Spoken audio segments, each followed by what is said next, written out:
afternoon, everyone. Here we go with take 2 of What to Name Your Products and Services. My name is Helena. I'm Kelly. And we are Speaker Insight, where we help speakers, authors, and coaches to build a portfolio business on your terms.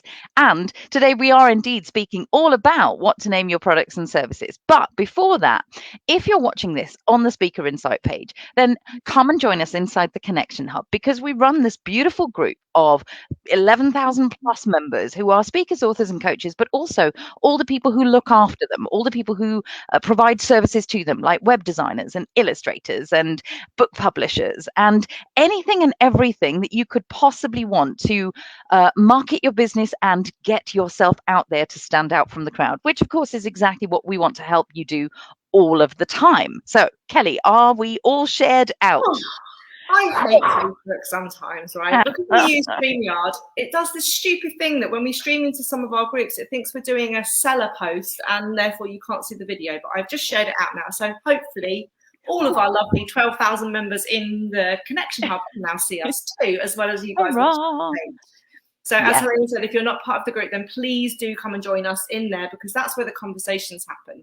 What happens here on our page, Speaker Insight, is that we go live at 1 o'clock or 5 minutes past 1 as today, every week, to basically give you a training of your choice and to connect you with other people that's going on. So we'd love to know, we've got a worldwide international audience. We'd love to know where you're listening from or watching from today. So please give us a wave in the comments so that those that we can see that are watching, we put some faces and names to those numbers. And also we get to know where you are listening from. And the majority of our audience watches on the catch up because of different time zones. So if you're watching this on the replay either later today or years down the line, then just shove hashtag replay in the comments so that we know that you're watching this and catch up. And please, as always, ask questions throughout, whether this is live, whether this is on the replay, because we monitor our comments. That's why we have an average of 82% engagement in our Facebook group, because we are on it all the time. We are on it all the time. And you know, we really do exist to help you run and manage your speaker, author, coach business, because that is what's important. So one of the ways in which we want to know what's going on for you is, of course, to share always what's happening, what's exciting, what is the buzz in your business. So get ready to tell us in the comments, because we really want to know, again, whether you're watching this on the replay or not, you've still got news. So let us know what it is.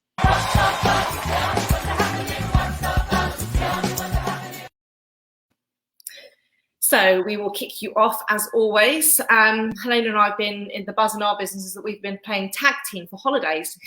Might not seem much buzzy for you, but it's definitely buzzy for us. It's totally buzzy for us. Yeah, and that's one of the things. I think the live that we did before we both went away was about partnerships and stuff. And that's one of the things about having a team and people around you, is that I took a week out, or just 10 days out, to go to Cornwall and Glastonbury, and then Helena tag teams and went to Wales. So we managed the business. You guys probably didn't notice any difference, actually. We hope not. You shouldn't have done. So, you know, that's a good, important thing. And it's an important thing for this time of year for people to actually make sure that they are taking the time out, whether it's holidays or whether it's just shorter days, longer weekends, breaks from technology, whatever it is. We love to know what you're doing. And remember, it's still August. I think summer's just about to start maybe today. I'm a tiny little bit kind of concerned, because the sun is about to sort of start coming in here. It was grey up until about kind of 10 minutes ago, and I'm like, we shall see how this happens. But it's a joyful thing, right? And it's a bank holiday coming up on Monday for those of you that are in the UK. So those of you who are in England, because those poor Scottish people don't actually get a look in on this one. But you know, we're inviting you to celebrate anyway. And just tell us where you've been on your holidays this year, where you're going, what you're doing, what you're up to, how you're taking a break. As I say, let us know in the comments. We'd love to know a little bit more about you. Yeah. Now, so today is actually a topic that is one of those often missed things, because it's something that people tend to leave right to the end of their production creation process. And here's the thing. We used to be very good at forgetting to do this, and we've gotten better, haven't we? That's really kind of our confession from the top. Although sometimes we leave it to the last minute, but exactly, it isn't like launch time. to go with Exactly. that product name. So we're talking about naming your products and services, and they are as important. The title of your products and services, is something that a lot of people don't give an awful lot of thought, and that's a big mistake. It's a bit like writing the headlines for your email subjects. It's a bit like actually titling your keynotes. They are vital because they're the things that get the attention from everybody else. Now, if you think about it, we say never judge a book by its cover, but we do. We judge a book by its cover and we judge it by its title. And they need to be jumping out at someone in order for them in order for it to appeal so much that they go, yes, thank you. Here's my cash for that. Because really, it has to appeal to people's wants and current needs. Now, current wants and needs is what we're really talking about. And there's a real difference in terms of when we talk about our user journey, the user journey of your products and how they're actually done. The early stages of you attracting the low tier kind of stage of you attracting your avatar to you, they need to be named with this principle in mind. They need to be named so that people go, yes, please, that's exactly what I'm dealing with. I'll have some of that, because they don't really know you.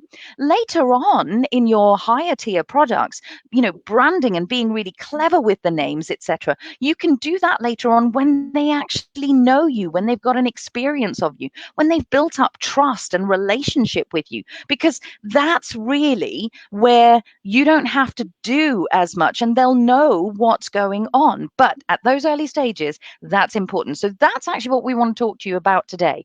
Really, how you name your products depending on where they sit in that portfolio style business that we keep talking about, which really is a way for you to ensure that you're not getting burned out, ensure that you actually are having a range of products that people are attracted to at the different stages that they come into your journey. So let's put you through your paces.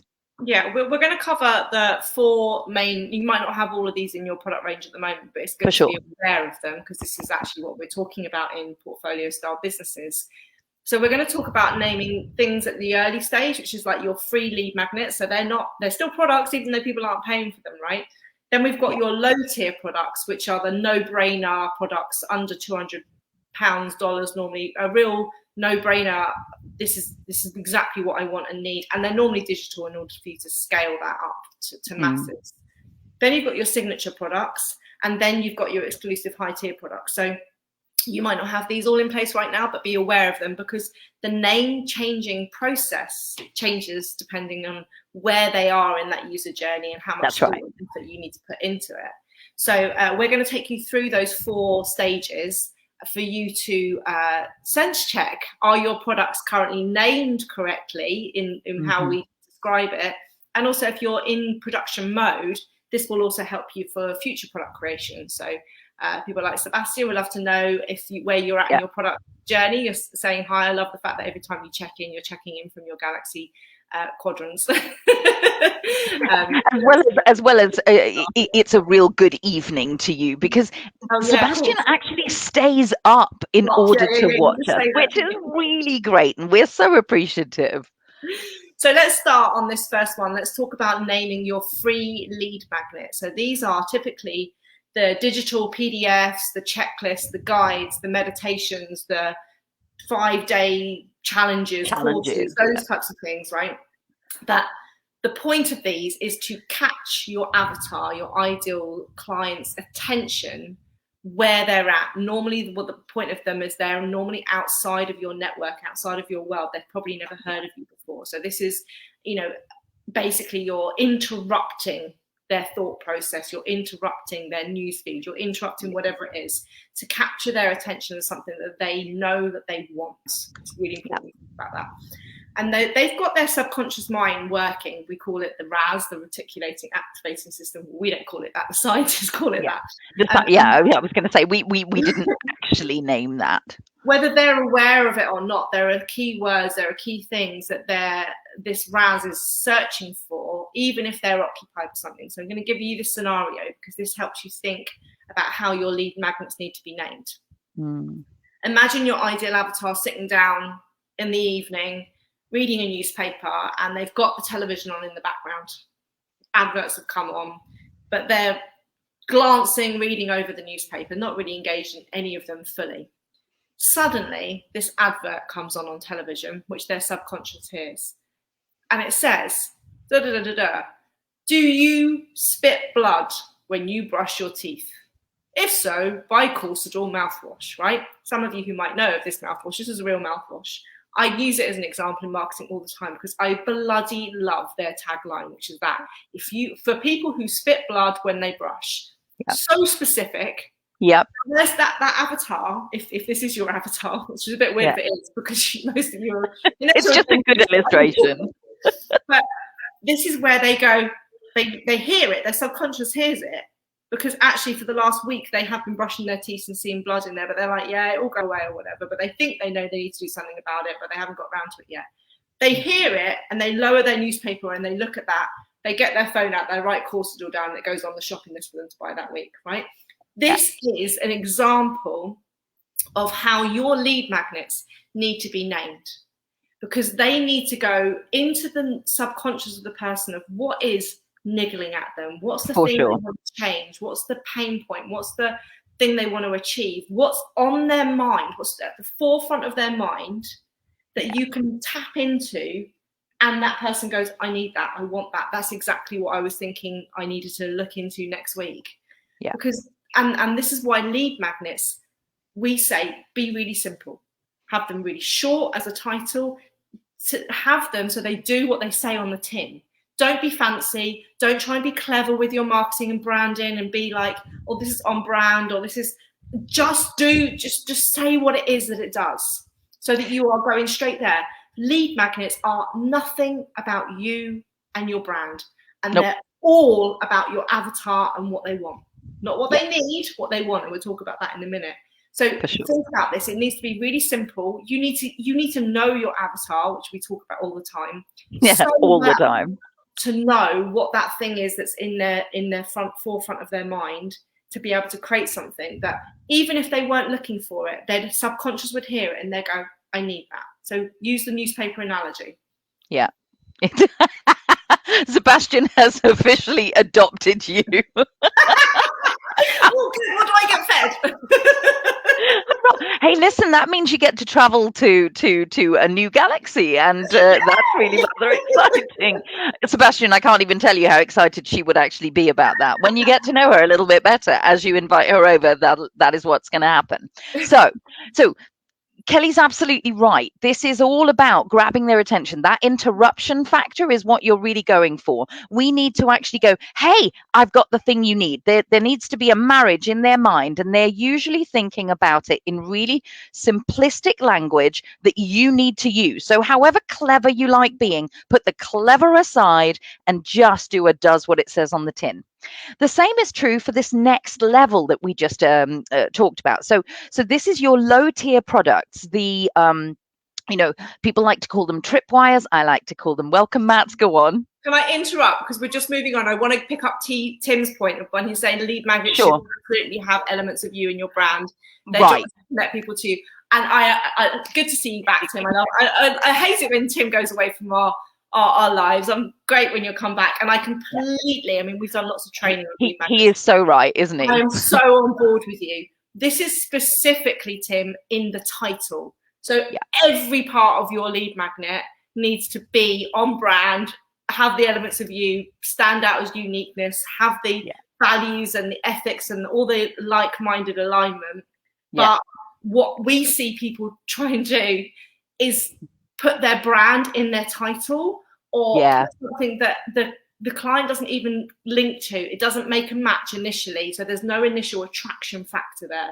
Just the way in. But it's a really good point. Sort of, you don't just want to give them a blank sheet of paper. You want a nice branded bit that actually gives them the answer to the whatever's keeping them up at night. But we want the title to be whatever's keeping them up at night. So that's kind of the distinction. So thank you for that. And yes, it's lovely to have you back, Tim, or to see you sort of here, which is really great. So let me take you on to these tripwires, or the under £200 to put whatever money sign in front of the 200. That's normally around about the right thing. Now, a tripwire, I like to refer to them as welcome mats as well. They're the tiny product that really welcome them into your world. They're the first pound, that first important pound that somebody spends with you, euro, cent, whatever it is.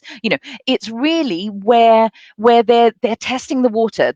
Jury's out on you, but you have caught their attention with the thing that's keeping them up at night. So usually this is the most challenging part of that journey, where they come into your world. When they're in your world, it actually becomes easier and easier because they get to know you the way that, sort of many people know us now for doing what we're doing. But converting someone into a buying customer from those that are just hanging around or even lurking, you may not even know that they're there, kind of thing, and they're just watching you for 2 years, who knows, before they go, actually, you're talking sense to me. And that's where it is. Because here's the thing, people at that stage usually don't have, when the first time they meet you or the first time you put an offer in front of them, they probably don't have much experience or trust or even much of a relationship with you. You've possibly been broadcasting at them for a while, but there hasn't been any kind of give and take. This actually starts that process. Your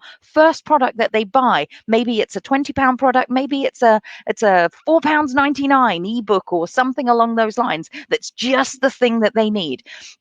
The key here really is to get the marketing right at this stage, because what you're doing at this stage is just saying, here's the result you're looking for. Here's the result you're looking for. Here's what this product will do for you. It's going to give you this. You're going to be doing demos. You're going to be using testimonials of real people who have had the result that they most likely want as well. So you're really giving insights into why they've got the product, but also what they can do, tangible, tiny things they can do that help them either bust the myths in their head or kind of handle the objections that they might actively have. And you're using endorsements and proof and testimonials to literally go, this product works. If you've got this problem, named for what it is, then this product can actually help you. So that's why these kinds of products usually do fall into the how to XYZ kind of category. So there is nothing wrong. In fact, there is everything right with a how to stop spitting blood, for example, in this way. But there's nothing wrong with a how-to guide that allows people to do the step-by-step process, and they will happily pay for that because they are usually at their wits' end with the problem that they've got. And if you've got something that can actually solve that, and you've shown results that others have used it and solved that problem, that makes it a no-brainer for them. The price makes it a no-brainer, but the title makes it a no-brainer as well. So rather than giving them information about it, really you are simply saying how to overcome it. You might even then tell them why they actually had the problem in the first place and lead them in. But what you're doing is it's really that product, even though they've paid for it, is still a marketing exercise. It's a relationship building exercise because they get a result and you're the one that helped them get that. So your big thing here at these products is you have to get clear on what that end result is, because once they've actually consumed it, well, if you think about it, if you put the result in the title, that actively is the thing where they go, well, that's just what I'm looking for. That makes complete and utter sense. So it's what, yeah, go on. Monica's, I'm laughing because we're going back to the mouthwash side. She said, you couldn't have explained that better for me. And then she said, Lol, I definitely know that one because Monica is a dentist. Of course, that makes complete and utter sense. So yeah, perfect example. When you go to the lead magnets are the keywords, phrases, problem that's in their head, that you're going to give them the information to help them understand why they've got that problem. You move them on to the next stage of the journey, which is the low tier product, which goes, now you know why you've got the problem. Let me show you how to solve it. So rather than the keywords of what's the problem in the title, the naming of the low tier products is results orientated, as Elena said. You've got to know what do they want as the end result. And this might not be the end result where you take them in the whole user journey, but the end result of the problem that they know that they have and what they want to change, right? Exactly. So I don't know why we're sticking with the dentist splitting blood thing, but they want to stop splitting blood, and that's why they want to change it. They don't actually know why gingivitis is caused and all those types of things. That's later down the line. They just want to stop splitting blood. For if sure. I've got that right, Menica, I don't know, but anyway, I'm just associated with that. So the results are really there, and very much what people want. Again, this is still very much less about you and more about their problem. So again, to say how to achieve X result, that's what a lot of people would name these low tier products are. They're very much step by step. Let me show you how it's done, and this is the result you're going to get. Now we move on to the place where most people will brand and name their products, but they make the mistake of doing this too early on. So when you're at the stage of creating signature products or services, or you might call them flagship products and services, these are your babies, right? This is where your work comes in, where your own intellectual property is really shined a light on. Your unique processes, your unique methodologies, the real gold in your business, the stuff that you would never give away for free, or it's a mid to high tier price product. Most of these products are normally typically between the £500 and £2,000 region, right? They're the things that are the juicy products, as some of our clients might call them. Let me give you an association. So if those of you must know Tony Robbins, and you probably know one of his signature programs, which is UPW, Unleash the Power Within, right? So that's what we're talking about here. The interesting thing is like a lot of people know UPW more than they know more about Tony Robbins, right? Yeah. With some scenarios, sometimes the flagship program or product becomes more well known than the individual or the brand. And that's why when you're creating signature products, we encourage you to actually think more around the branding of this, what you want to be known for, because this is normally the product that starts to spread. People go, have you been to UPW? Have you done this? And they talk about it.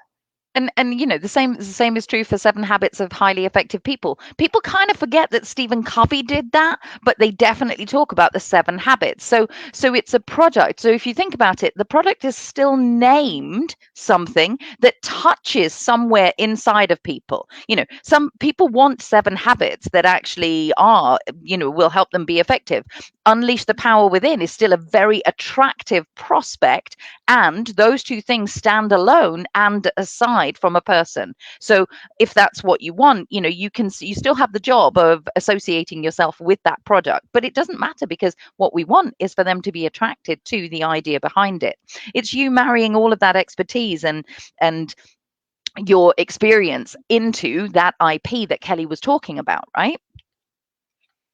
So the most people at this part of the journey, this is the good news. They're more than likely have had some form of experience with you before. So unlike the lead magnets, where you come into their world, interrupted them, they didn't know you from Adam, they might have experienced the lead magnet, they might have bought the low tier product, which means that they've built a relationship up with you, they've increased their trust, and if they've taken a product or a service, they should have got the result that you've promised. So again, the likelihood of them going, well, she got me this result, or helped me get this result, and she's now promising this, I'm going to more than likely buy with them.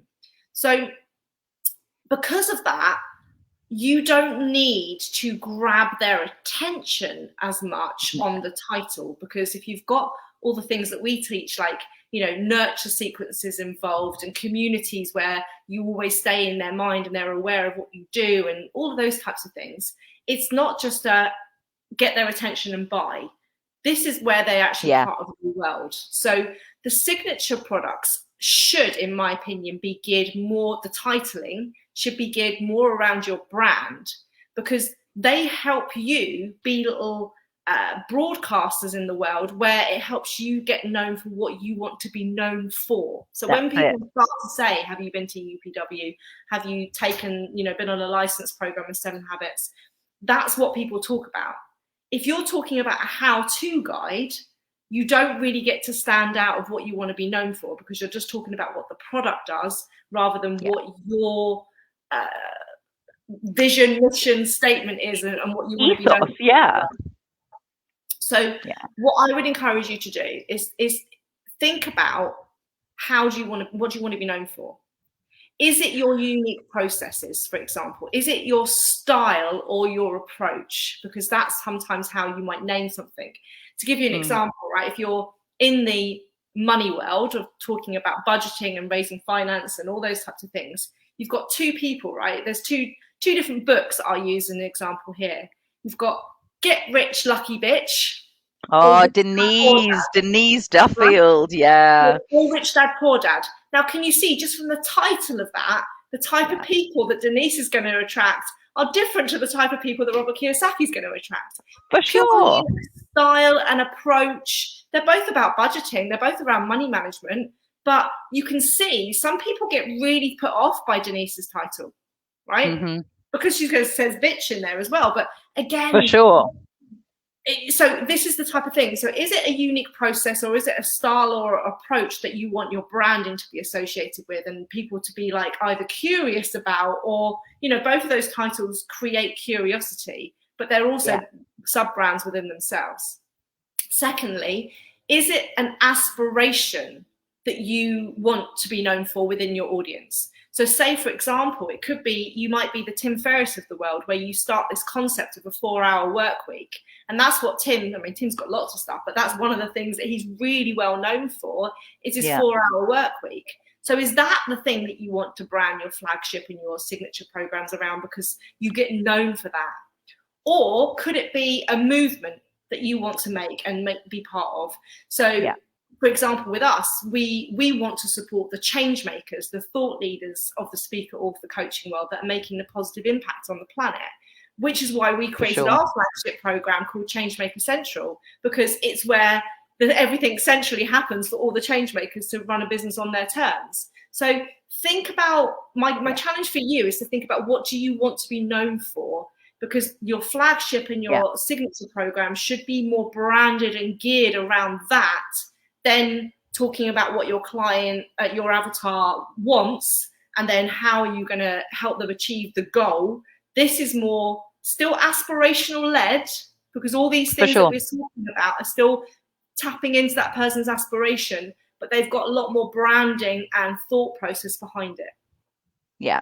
And so I've just added in a couple of links for you there. One is that known for, seen as. So what do you want to be known for, seen as? But you can actually do that for the product itself as well. So it can be quite a good process to run yourself through. Take half an hour out and run yourself through that. And for those of you who are wanting to know a little bit more about, you know, really being a change maker and kind of taking the stage in this way and getting yourself set up so that you really love your business and love running it as well as going out there and making your difference, I've popped a link in there about Changemaker as well, so you can go and take a look at that, or just get in touch with us, because we're quite friendly like that. Now, so we've talked about the first three. We've talked about your lead magnets. We've done the low tier, kind of the how-to type things. We've got the more branded, really speaking for you signature products that are in the middle. Now we come to a bit that some of you will actually not ever really tell many people about at all. Those exclusives. Well, that's right, yeah. And by the way, there is no need for you to have this tier. Some of you will have it. Some of you will choose it, depending on how you set up your business model. One of the key things that we really work with people on a lot of the time in order to build that business, we call it on your terms, is to actively look at, how do I want my business model to work for me? Now, for some of you, that actively means having some exclusive high-end products up at the top tier level, which usually include all the time with you, you know, access to your brain and yourself, your goodness, your energy, the way that you are with people. So they're things like the one-to-ones that you do, the VIP days that you might do with people, those intensive programs for small numbers of people, the masterminds that you do, the retreats that you have. You're smiling. What have we got? Just reading Sebastian's thing, it's a really good point that sometimes entrepreneurs realize they make branding mistakes but are too scared to redo the branding sales or brand itself. An important lesson is to it's perfectly okay to reinvent yourself to align with your integrity and your clients' needs within healthy boundaries. 100%, right? You know, that's part of the evolution of business, right? As you evolve, we evolve, your clients evolve. Why would your branding not evolve with that? So it's for sure.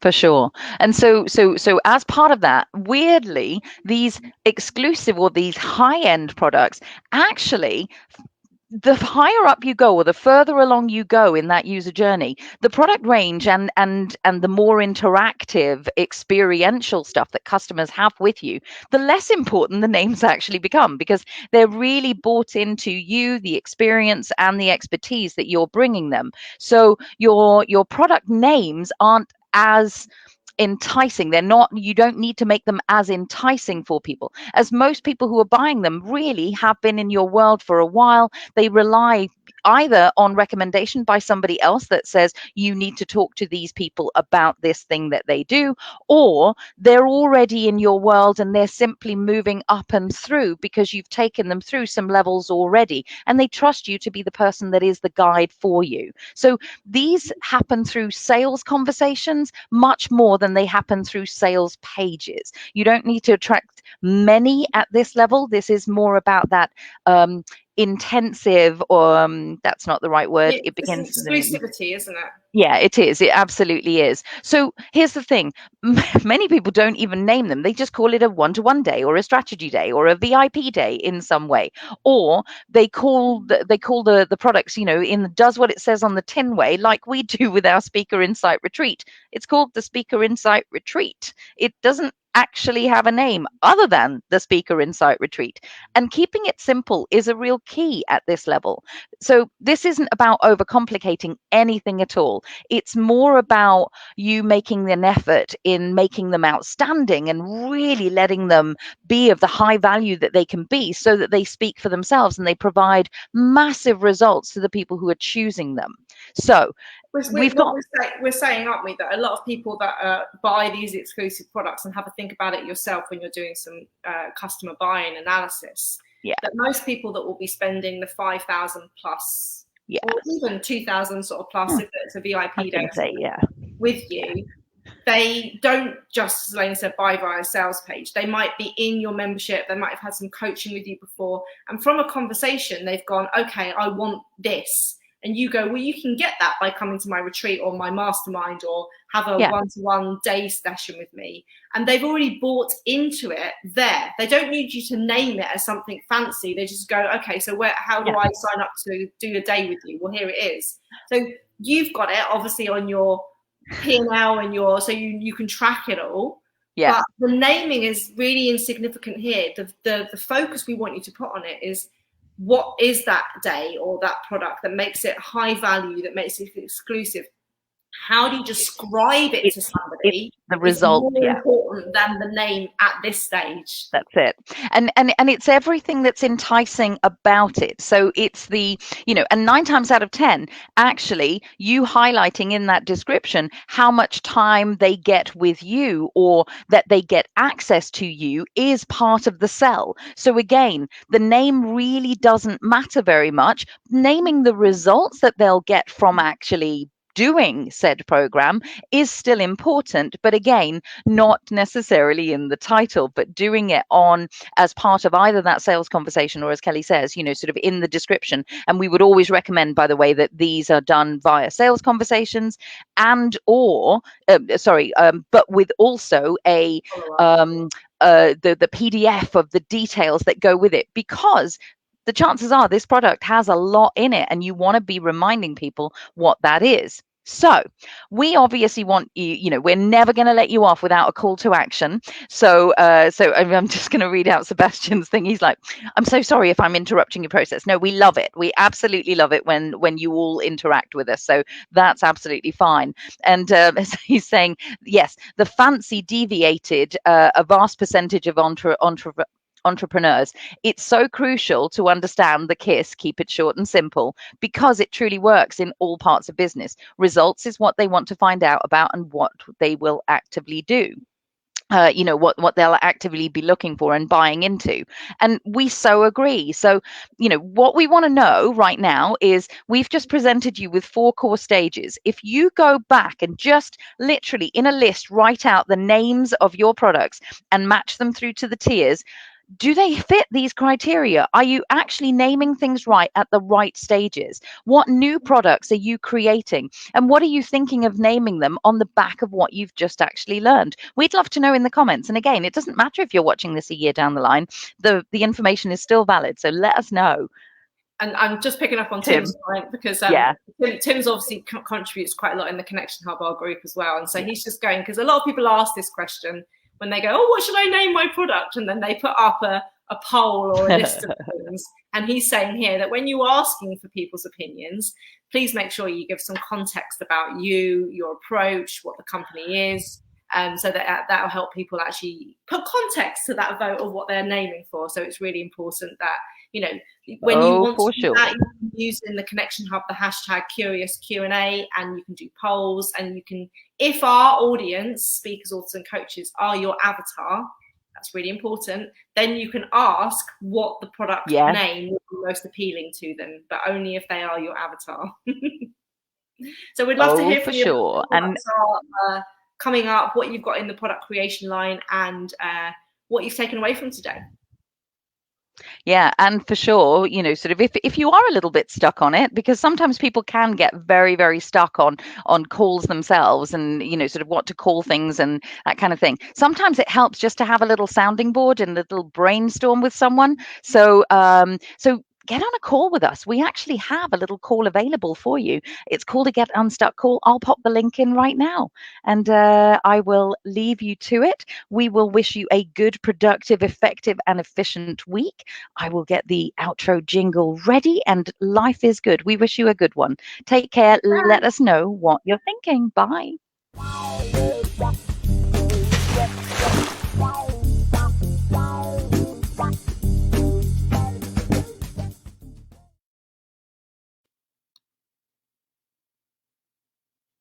It's still live. I see that.